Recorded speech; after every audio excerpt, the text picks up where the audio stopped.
Mimi sina upande yoyote. But I want to say this for clarity.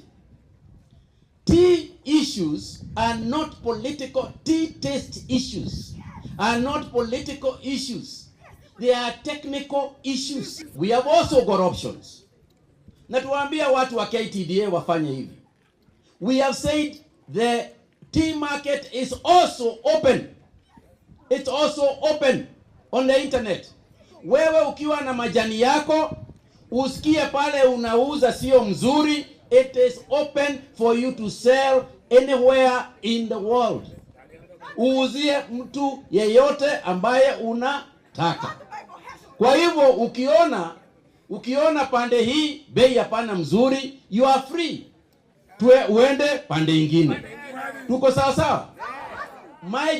My job, mimi kazi yangu is to make sure that tea is of high quality across Kenya, across the whole country.